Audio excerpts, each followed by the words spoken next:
Au nom du Père, du Fils et du Saint-Esprit, ainsi soit-il. J'aimerais mieux rendre l'âme à Dieu que d'être en la main des Anglais. Tel était le souhait de Jeanne. Telle était sa prière fervente. Et rien ne manifeste mieux cette ferveur et cette intention que l'incident du saut de la tour de Beaurevoir. Vous savez que Jeanne a été prisonnière à Compiègne, puis ensuite enfermée dans le château de Beaurevoir appartenant à Jean de Luxembourg, chef de la bande qui avait arrêté Jeanne. Les rigueurs de la captivité y étaient diminuées par la bienveillance de trois dames qui s'appelaient bien Jeanne, comme Sainte Jeanne d'Arc. Jeanne de Béthune était l'épouse, Jeanne de Bar la fille, et Jeanne de Ligny, la tante. Mais cette ambiance, ne pouvait pas faire illusion à Jeanne. La visite de l'évêque de Beauvais, le fameux Pierre Cochon, mandaté par Bedford et l'université, devait convaincre Jean de Luxembourg de livrer Jeanne contre une rançon. Le mois d'août fut employé à ces tractations. Et quant à Rouen, on demanda à Jeanne pourquoi elle fit ce saut de la tour de Beaurevoir. Elle donna deux raisons. L'une des raisons était la peur d'un carnage à Compiègne, elle voulait y participer pour défendre la ville. Et l'autre était, dira-t-elle, « Je sus que j'étais vendu aux Anglais, j'aurais préféré mourir que d'être en la main des Anglais, mes adversaires. » Après 4 mois, quand elle sut que les Anglais allaient venir, elle dit, c'est le terme, elle fut très courroucée, c'est-à-dire très en colère, très passionnée, très accablée. Et pour échapper à ce sort, elle est prête à tout et à tenter l'impossible. Pour cela, elle tresse une corde avec les couvertures et le linge à sa disposition dans sa chambre. Elle attend la nuit, puis passe par la fenêtre d'une tour qui avait une 30aine de mètres de hauteur. Elle descend au maximum de la corde, puis se lâche dans le vide. En sautant, dira-t-elle, je me recommandai à Dieu. La chute fut de plusieurs mètres, fut violente, et la laissa sans connaissance. Tellement assommée par ce saut, Jeanne fut 2 à 3 jours sans manger ni boire. Mais le plus intéressant est ce qu'elle confiera à ses juges à Rouen. Mes voix me défendirent, dit-elle. Mes voix me défendirent plusieurs fois de sauter. Enfin, par peur des Anglais, je fis le saut, me recommandai à Dieu et à Notre-Dame, et je fus blessé. Remarquez bien cette désobéissance de Jeanne à ses voix. Et cette peur, cette influence de la passion sur notre volonté et notre jugement. Quand j'eus sauté, dit-elle, la voix de Sainte Catherine me dit de faire bon visage, que je guérirais, et que ceux de Compiègne auraient secours.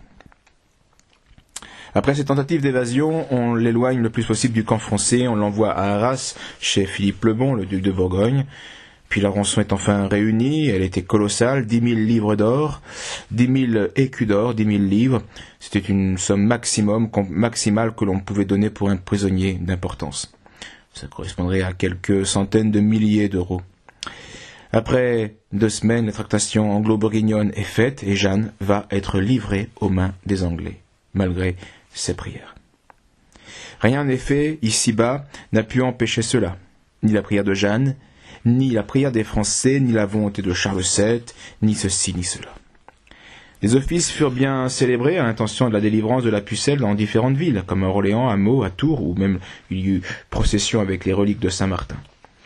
Des cérémonies eurent lieu jusqu'à Embrun, Grenoble, disant « Seigneur, faites que la pucelle, détenue dans les prisons des ennemis, soit libérée sans mal et qu'il lui soit donné d'achever complètement l'œuvre que vous lui avez ordonnée. » La divine providence en avait jugé différemment.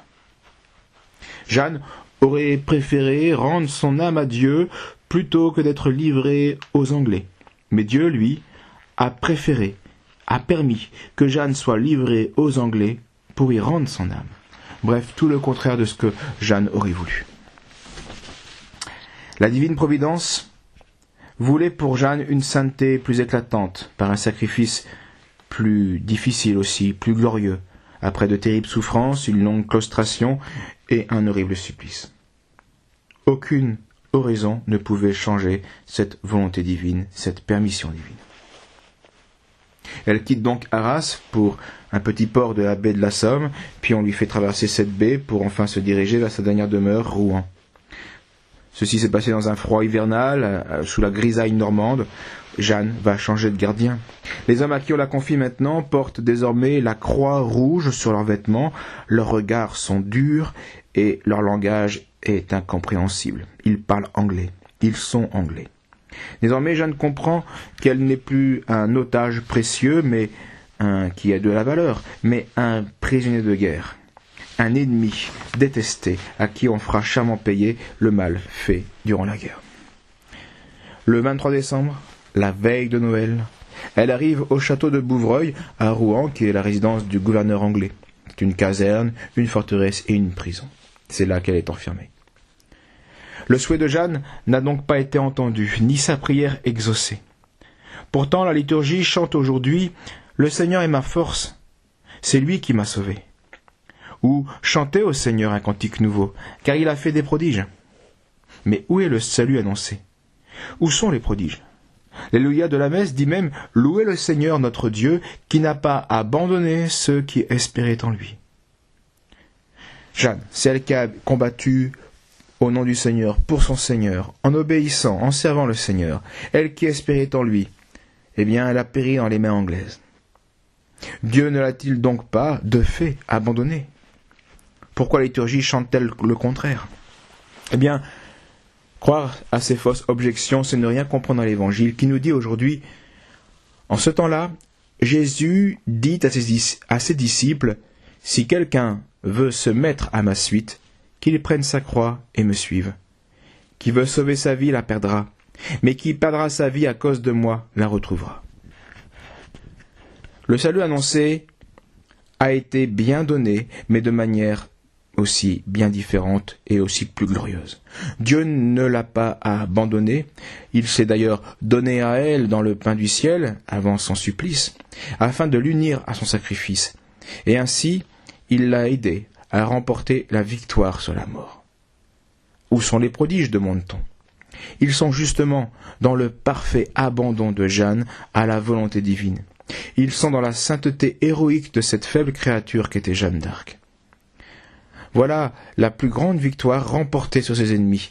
Voilà son plus grand triomphe qui lui a assuré non seulement son salut, mais aussi sa gloire.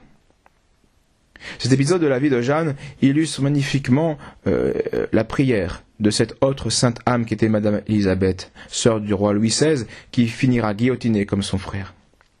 Relisons en cette fête de Sainte Jeanne d'Arc et demandons à Sainte Jeanne d'Arc, et comme à Madame Élisabeth, de comprendre ce qu'est l'essence du christianisme, qui est une parfaite union à Dieu dans son sacrifice, même quand il s'agit de se sacrifier.